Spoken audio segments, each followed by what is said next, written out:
Thân chào cả nhà, không nên xem chùa đâu đó. Nhớ đăng ký, like, comment để ủng hộ team nha. Toàn bộ giáo viên và học sinh trong trường biến mất đến 9 phần 10 Thế nhưng anh vẫn kiên trì đến lớp mỗi ngày. Dù trong lớp không có giáo viên nào, anh cũng không dám chơi điện thoại trong giờ học.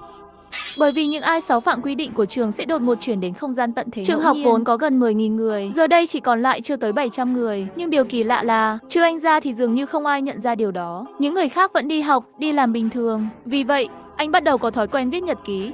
Khi chuẩn bị ghi lại những gì đã xảy ra hôm nay thì bên ngoài đột nhiên vang lên một tiếng đập cửa dồn dập. Thấy vậy anh giật mình. Từ khi bạn cùng phòng biến mất, cửa ký túc xá chưa từng vang lên lần nào nữa. Anh không yên tâm nhìn điện thoại. 10 giờ 25 phút, còn 5 phút nữa tắt đèn. Lúc này, ngoài cửa vang lên giọng nói mạnh mẽ, đầy khí thế. Anh bạn mở cửa đi, tớ là Thư Phàm lớp 2. Nghe vậy, anh bất lực mở cửa.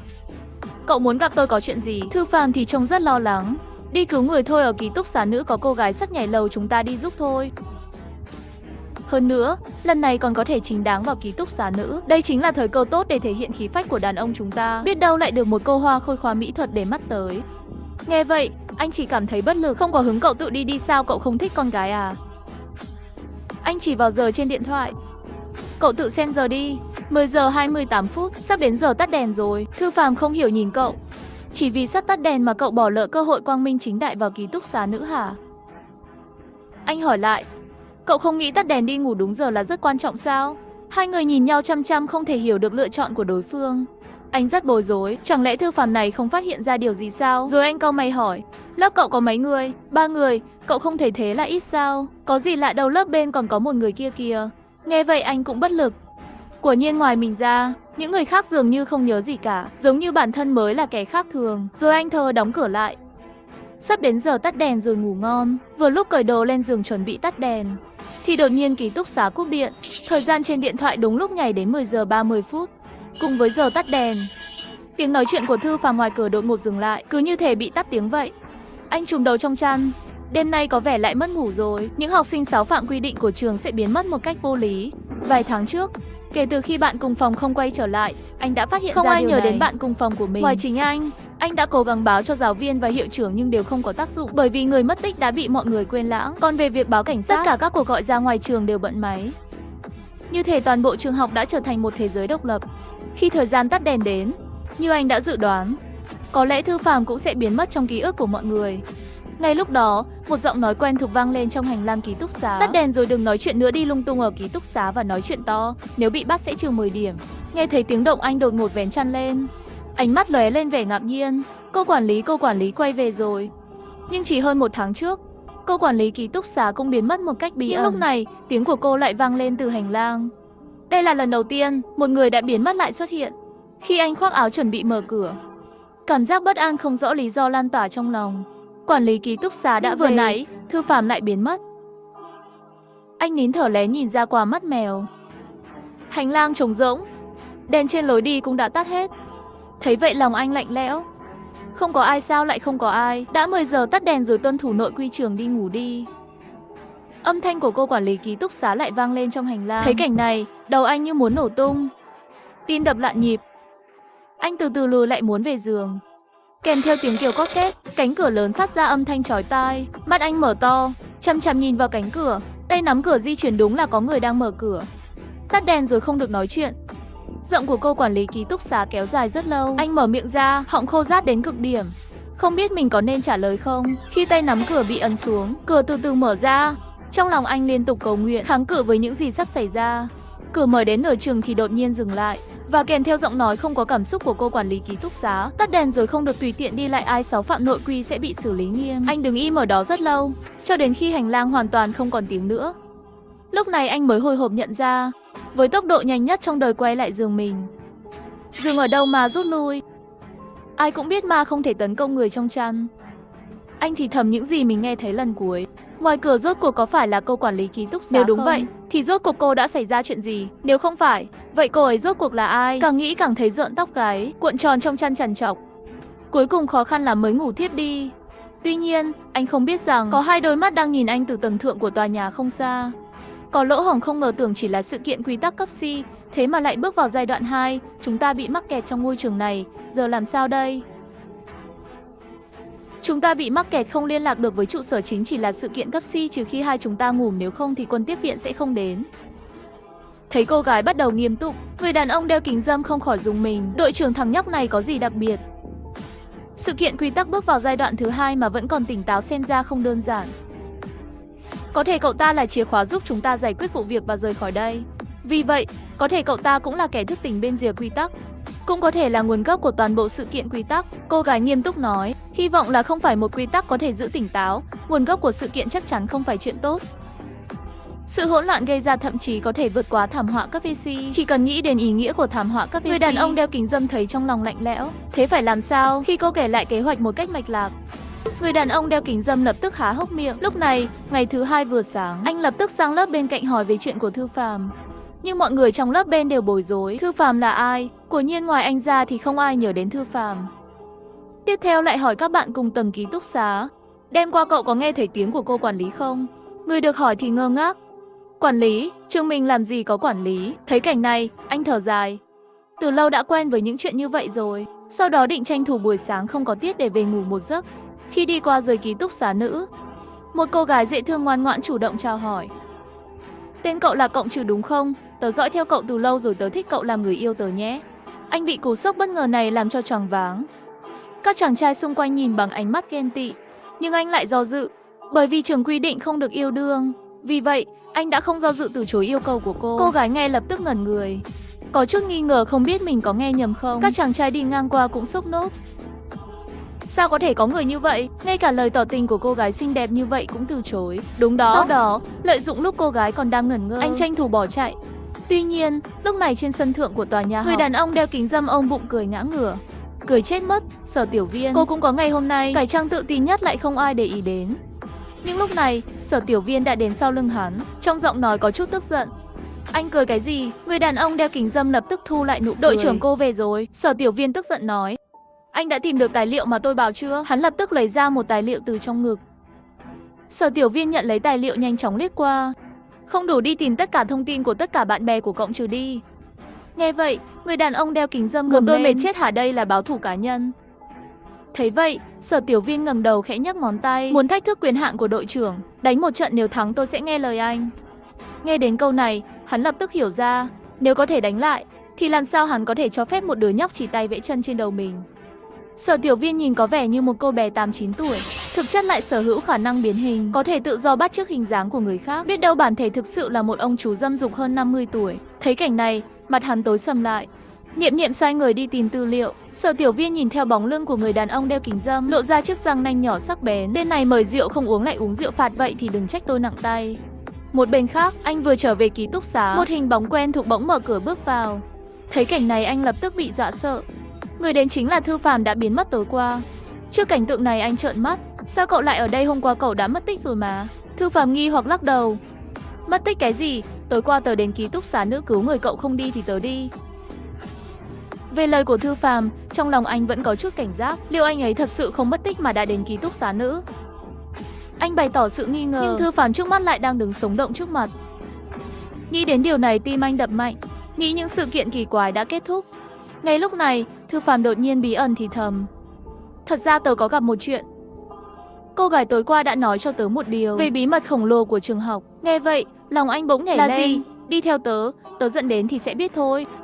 Sau đó, Thư Phàm đã dẫn anh đến căng tin. Lúc này vẫn chưa đến giờ ăn. Trong căng tin chỉ có vài nhân viên. Hai người đi qua nhà ăn ở tầng 1 hướng về bếp. Lúc này anh đột nhiên dừng lại. Có chuyện gì thì nói luôn ở đây đi. Thư Phàm mặt hỏi chấm không hiểu. Sao thế? Lúc này nụ cười trên mặt dần thu lại. Anh chỉ vào bức màn của bếp ăn rồi đọc lớn. Khu vực bếp, người ngoài không vào. Ánh mắt anh chằm chằm nhìn Thư Phàm. Nếu thực sự biết điều gì đó thì không thể làm chuyện ngu ngốc như vậy được. Vậy chỉ có một khả năng, người trước mắt muốn hại mình. Thấy tình hình này, biểu cảm của Thư Phàm dần tối sầm lại. Một làn khói đen đáng lo ngại từ cơ thể anh ta chui ra, biến thành những xúc tu to lớn méo mó, tỏa ra một luồng khí lạnh lẽo đến rùng rợn. Trước cảnh tượng đó, anh không khỏi hít sâu một hơi. Đây là lần đầu tiên một thứ kỳ quái như vậy xuất hiện trước mặt mình.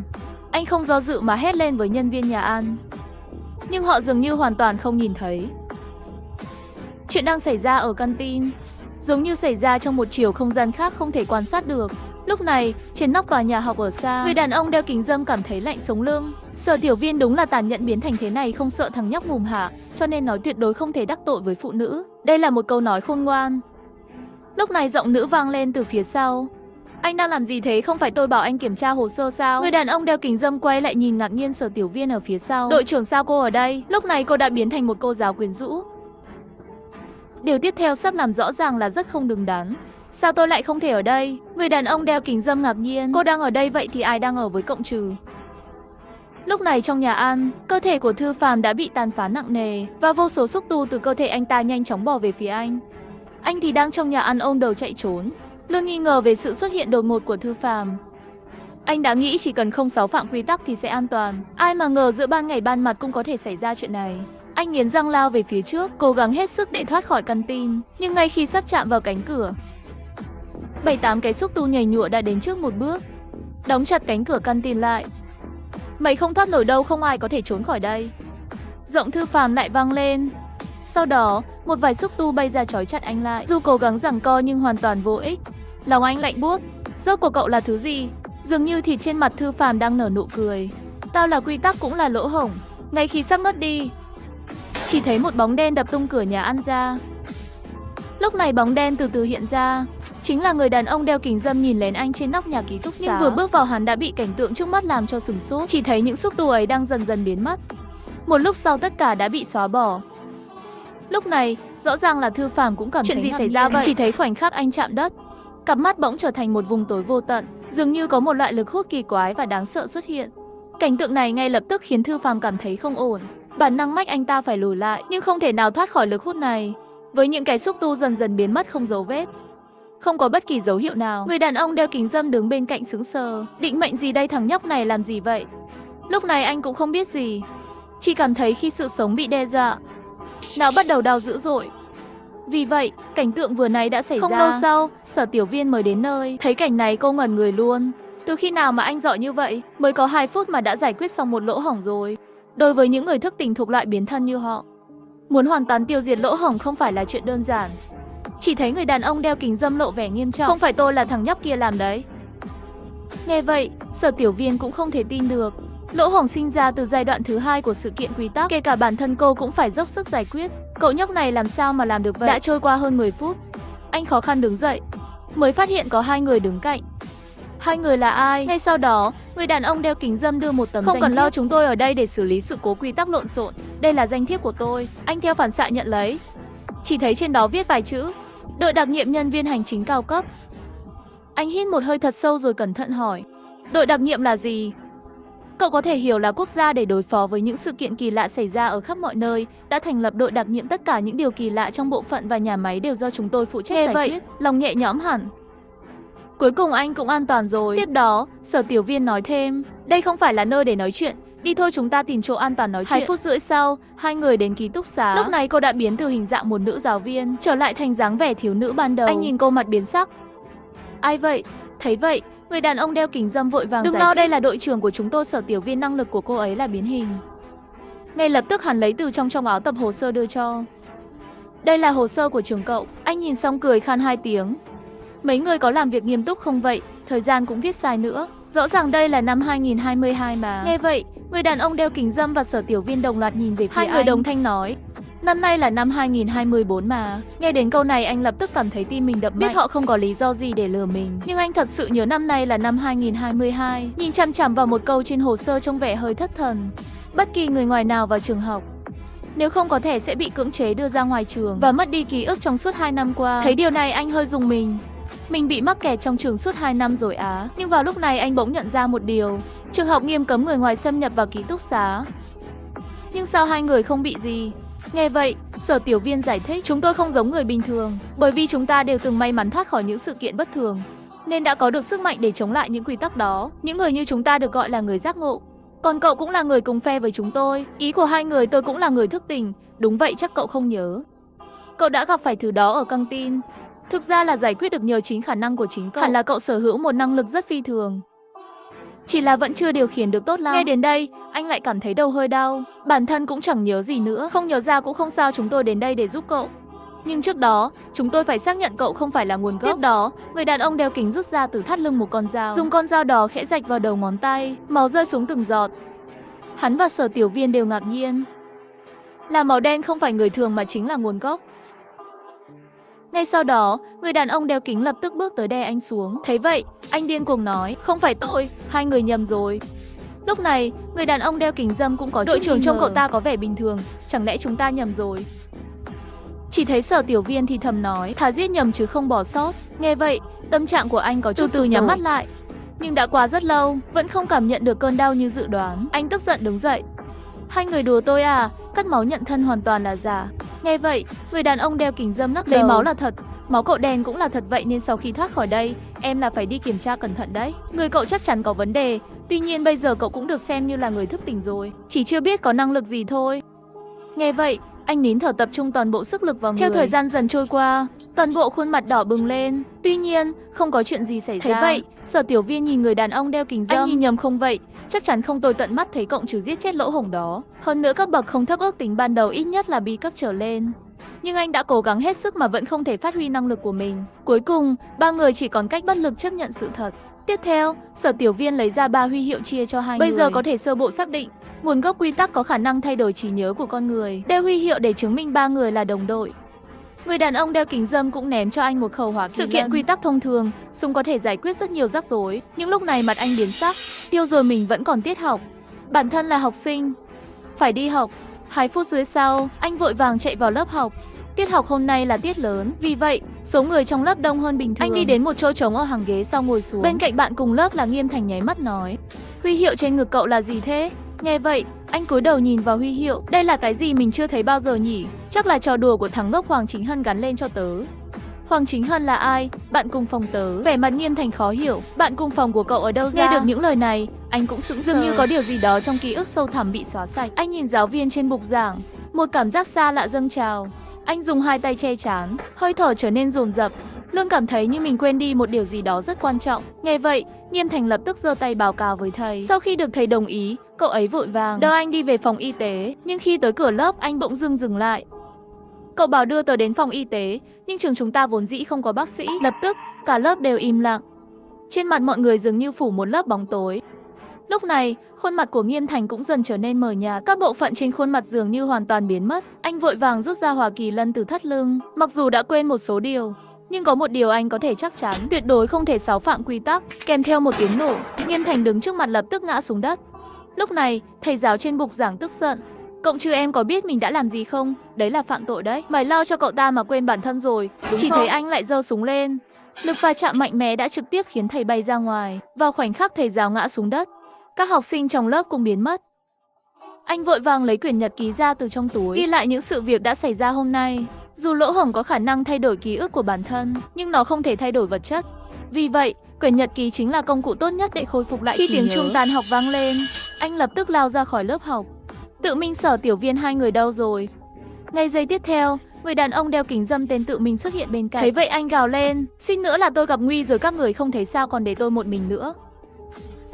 Tự Minh kêu oan, tôi cũng đi theo cậu mà, nhưng khi vừa vào lớp là cậu biến mất cùng lớp học luôn. Tôi tìm suốt 2 tiếng mà không thấy dấu vết gì. Nghe những lời này anh sửng sốt. Ra là như vậy sao? Lúc này Sở Tiểu Viên cũng đã chạy đến. Cậu gặp lỗ hổng rồi đúng không? Nghe thấy vậy, anh vội gật đầu, kể lại toàn bộ những chuyện mình gặp phải. Sau khi nghe họ cũng tỏ ra ngạc nhiên. Cậu nói lỗ hổng có khả năng thay đổi ký ức của mình. Nhưng việc thay đổi ký ức lại thuộc về sức mạnh của quy tắc. Nếu lỗ hổng sở hữu sức mạnh của quy tắc, nó có nghĩa là quy tắc đang nhanh chóng sụp đổ. Sở Tiểu Viên lập tức nổi giận nói, Tự Minh, tôi bảo anh điều tra thông tin, anh đã làm chưa? Làm rồi, tôi đã kiểm rất nhiều tài liệu của trường, học sinh ở đây đều bình thường, không có ai có tiền sử tâm thần. Nghe vậy anh có chút tò mò, tiền sử bệnh tâm thần á? Đúng, những người không ổn định về tinh thần có nhiều khả năng trở thành nguồn gốc. Vậy tôi có chút manh mối. Trước khi Thư Phàm biến mất, anh ta từng nói với tôi trong ký túc xá nữ có người muốn nhảy lầu. Nói xong 3 người lập tức chạy về phía ký túc xá nữ. Chẳng mấy chốc đã đến nơi. Nhưng kỳ lạ là hành lang tầng 1 ký túc xá nữ trống trải, giống như một ngôi nhà cũ đã bị bỏ hoang. Lúc này, những người đang đi trên con đường trong khuôn viên trường toàn là học sinh nam. Anh vội vàng chặn một người hỏi, chào cậu, sao ký túc xá nữ lại trống rỗng vậy? Các cô gái trường chúng ta đâu? Cậu ngủ trong lớp ủng não rồi hả? Trường ta là trường kỹ thuật, làm gì có con gái. Lúc này, hai người kia nghe được cuộc trò chuyện. Một số lượng lớn người mất tích, vừa vặn cũng xác nhận các sự kiện quy tắc đang làm trầm trọng thêm quá trình. Sau đó, tự mình kéo xuống 3 sợi tóc từ đầu đưa cho anh. Trong tóc tôi có chút sức mạnh có thể tạo ra lỗ hổng, cậu cứ ở đây đợi chúng tôi. Sau khi nói xong, hai người lao thẳng lên ký túc xá nữ. Anh nhìn thấy vẻ tự tin của họ. Trong lòng cũng cảm thấy thoải mái hơn nhiều. Vì là đội đặc nhiệm chính thức, thì việc đối phó với những sự kiện kỳ quái này hẳn phải có kinh nghiệm. Nhưng theo thời gian trôi qua dần, bầu trời cũng bắt đầu tối dần. Nhưng anh lại không dám tùy tiện rời đi, chỉ cảm thấy mệt mỏi dần dà dâng lên trong lòng. Tuy nhiên, những gì anh không biết tại thời điểm này, càng ngày càng có nhiều người xuất hiện từ từ trên sân vận động. Khi dần dần tỉnh táo hơn, anh bắt đầu bối rối, luôn cảm thấy gần đây trí nhớ của mình không được tốt lắm. Hình như mình đến đây để chờ đợi ai đó. Nhưng mà chờ ai? Lúc này, một giọng nữ bên cạnh vang lên. Cậu đừng đó làm gì vậy? Không phải cậu nói muốn mời tớ đi xem phim sao? Nghe đến câu này, anh ngẩn người luôn. Thì ra là đang chờ điều này. Anh ngại ngùng gãi đầu. Cậu tên là gì vậy? Nghe vậy, cô gái ngạc nhiên. Tớ là Giang Nguyệt Ảnh đây, ngay cả người yêu mình cậu cũng không nhớ sao? Dạo này trí nhớ của tớ không được tốt lắm. Khi hai người chuẩn bị rời đi, một bóng dáng rất quen thuộc từ ký túc xá nữ bước ra. Hắn cầm 2 thùng nước rỗng từ từ đi ra. Anh tò mò nói, bộ dáng tên này đáng nghi thật, trên ngực còn đeo cả huy hiệu thiếu nữ nữa, đúng là khó coi. Cậu còn nói người ta, cậu cũng thế mà. Anh cúi đầu nhìn vào huy hiệu trước ngực. Cảnh tượng này khiến anh cảm thấy hơi quen thuộc, lo lắng lùi lại vài bước, rồi chặn tay vào eo, quả nhiên chạm vào một vật quen thuộc. Giang Nguyệt Ảnh không hiểu nói, cộng trừ cậu bị sao vậy, lại là kiểu này. Anh lập tức rút súng chĩa vào Giang Nguyệt Ảnh. Tôi không nhớ gì về cậu cả, nhưng ký ức đó chỉ là giả. Trông cô như bị dọa cho sợ hãi. Cộng trừ làm sao vậy, cậu làm gì có súng? Nghe vậy anh cúi đầu nhìn một cái, không ngờ mình lại dùng tay làm động tác như đang cầm súng.